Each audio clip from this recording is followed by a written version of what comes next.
Halo teman-teman, selamat datang di channel Indonesia. Nabi Musa alaihissalam, nabi yang merupakan diutus Allah Subhanahu wa taala di tengah kekejaman Raja Fir'aun. Kisahnya saat berperang melawan penyihir kerajaan merupakan salah satu tanda kekuasaan Allah Subhanahu wa taala. Nabi Musa alaihissalam merupakan nabi ke-14 dalam silsilah 25 nabi yang wajib kita imani. Kisah Nabi Musa alaihissalam diceritakan dalam Al-Quran dan berbagai riwayat. Diceritakan dalam suatu buku, Musa alaihissalam karya Abu, Raja Fir'aun adalah raja yang berkuasa di Mesir pada waktu itu. Bahkan ia mengaku sebagai Tuhan sehingga seluruh rakyat harus tunduk kepadanya. Raja Fir'aun juga memperlakukan rakyat dengan kejam tanpa belas kasihan. Ia memeras pajak yang tinggi dan menjadikan kaum Bani Israel sebagai budak-budak kerajaan. Kekejaman Raja Fir'aun juga diikuti dengan kesombongannya. Ia enggan bersyukur atas kemakmuran yang dianugerahkan Allah Subhanahu wa taala dan ia justru menjadikan negeri Mesir penuh dengan kemusyrikan. Berikut kisah Nabi Musa secara lengkap. Yang pertama, mimpi buruk Raja Fir'aun. Pada suatu malam, Fir'aun mendapat mimpi yang sangat mengerikan. Ia bahkan tak bisa tidur tenang. Ia langsung memerintahkan para pembantunya untuk mengumpulkan seluruh peramal. Firaun lalu menceritakan mimpi yang menghantuinya kepada para peramal. Dia berkata melihat api yang berkobar hebat di Mesir yang membakar dan memusnahkan seluruh rumah orang-orang Mesir dari rumah Bani Israel. Tidak ada satupun dari mereka yang ikut terbakar. Seperti diketahui, kaum Bani Israel adalah kaum Nabi Ibrahim alaihissalam dan keturunannya. Mereka sudah berada di jalan Allah dan mendapatkan rahmatnya. Selama menetap di Mesir, mereka mendapatkan perlakuan yang tidak adil dari Fir'aun. Salah seorang peramal lalu berkata bahwa akan ada anak laki-laki yang lahir dari kalangan Bani Israel yang kelak akan menghancurkan kekuasaannya. Firaun merasa heran, bagaimana mungkin kaum Bani Israel bisa mengalahkannya? Sementara di mata Firaun, Bani Israel adalah kaum yang lemah, tidak punya daya apapun. Lantas ia memerintahkan kepada pasukan kerajaan untuk membunuh setiap bayi laki-laki yang lahir di kalangan Bani Israel tersebut. Yang kedua, Nabi Musa alaihissalam dan para penyihir kerajaan.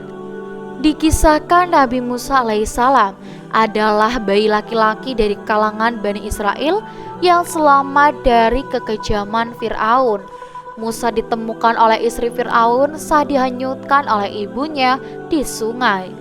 Saat sudah menginjak dewasa, tanda-tanda mimpi buruk yang pernah dialami Raja Fir'aun kian menyata. Nabi Musa alaihissalam mulai mengingatkan Raja Fir'aun untuk kembali ke jalan yang benar. Namun Fir'aun tidak menghiraukan, bahkan memeranginya. Allah Subhanahu wa taala berfirman dalam Quran surat Al-A'raf ayat 103 yang artinya, kemudian kami utus Musa sesudah Rasul-Rasul itu dengan membawa ayat-ayat kami kepada Fir'aun dan pemuka-pemuka kaumnya. Lalu mereka mengingkari ayat-ayat itu, maka perhatikanlah bagaimana akibat orang-orang yang membuat kerusakan. Allah Subhanahu wa taala memberikan mukjizat kepada Nabi Musa alaihissalam berupa tongkat. Tongkat itulah yang membantu Nabi Musa alaihissalam dalam menyelamatkan kaum Bani Israel. Diceritakan dalam berbagai riwayat, tongkat milik Nabi Musa alaihissalam dapat berubah menjadi ular saat melawan penyihir kerajaan. Pukulan tongkatnya juga bisa mengeluarkan air saat Nabi Musa alaihissalam dan kaumnya hidup di gurun yang tandus. Hingga tongkat itulah yang ia gunakan untuk membelah Laut Merah saat dalam kejaran pasukan Fir'aun. Pada suatu hari, Fir'aun mengundang seluruh penyihir terkuat dan terkenal di Mesir untuk langsung melawan Nabi Musa alaihissalam. Berperangan itu digelar di aula kerajaan dan disaksikan oleh rakyat pada waktu itu. Kisah Nabi Musa alaihissalam dan para penyihir yang sesungguhnya di sini diceritakan dalam Al-Quran surat Al-A'raf, yang artinya, dan Musa berkata, "Hai Fir'aun, sesungguhnya aku ini adalah orang yang utusan dari Tuhan semesta alam. Wajib atasku tidak mengatakan sesuatu terhadap Allah kecuali yang hak. Sesungguhnya aku datang kepadamu dengan membawa bukti yang nyata dari Tuhanmu.